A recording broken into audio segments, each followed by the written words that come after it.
10 के होनहार प्रिय विद्यार्थियों, इस वीडियो में मैं अंजनी कुमार तिवारी, हिंदी शिक्षक BTS के एजुकेशन इंस्टीट्यूट रहीमतपुर प्रतापगढ़, आपको रस पढ़ाने चल रहा हूँ। बहुत ही महत्वपूर्ण प्रकरण है हिंदी व्याकरण का। रस आपके पाठ्यक्रम में निर्धारित है। रस है क्या? कविता, कहानी, उपन्यास आदि को पढ़ने, सुनने अथवा नाटक को देखने से पाठक, श्रोता या दर्शक के हृदय में जिस आनंद की अनुभूति होती है उसे रस कहते हैं। रस को काव्य की आत्मा भी कहते हैं। रस के 4 अंग होते हैं: अस्थाई भाव, विभाव, अनुभाव और संचारी भाव। अस्थाई भाव जो सहृदय के हृदय में पहले से सुसुप्तावस्था में बना रहता है वो अस्थाई भाव है। अस्थाई रूप से जो भाव विद्यमान है वो अस्थाई भाव है। विभाव, जिन कारणों से वह अस्थाई भाव जागृत होता है वह कारण ही क्या है? विभाव। शाब्दिक अर्थ होता है विशिष्ट भाव, विभाव, विशिष्ट भाव, विभाव।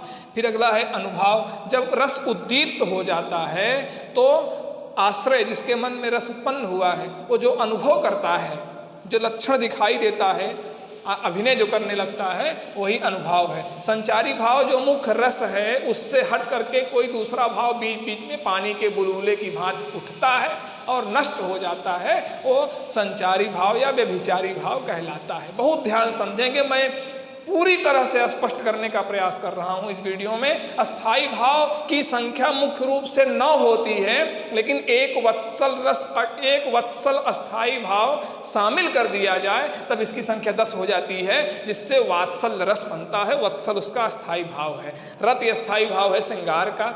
हास अस्थाई भाव है हास्य का। शोक अस्थाई भाव है करुण का। भय अस्थाई भाव है भयानक का। क्रोध अस्थाई भाव है रौद्र का। और विस्मय अस्थाई भाव है अद्भुत का। घृणा या जुगुप्सा अस्थाई भाव है विभत्स का। निर्वेद अस्थाई भाव है शांत रस का। और एक जो बताए थे मैं 10वां अगर जोड़ दिया जाए, शामिल कर दिया जाए तो मुख्य रूप से 9 ही हैं।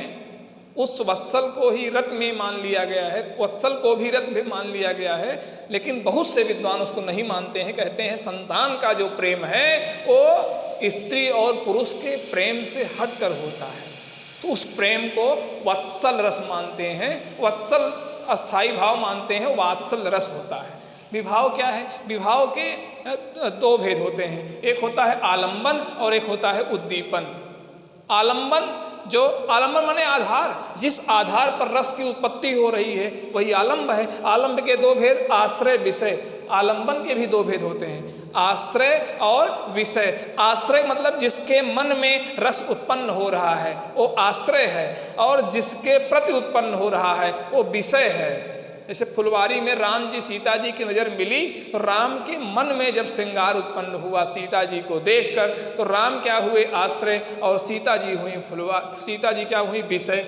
और उद्दीपन, इसके 2 भेद होते हैं, आलंबन, उद्दीपन। आलंबन के 2 भेद, आश्रय, विषय। उद्दीपन क्या होता है?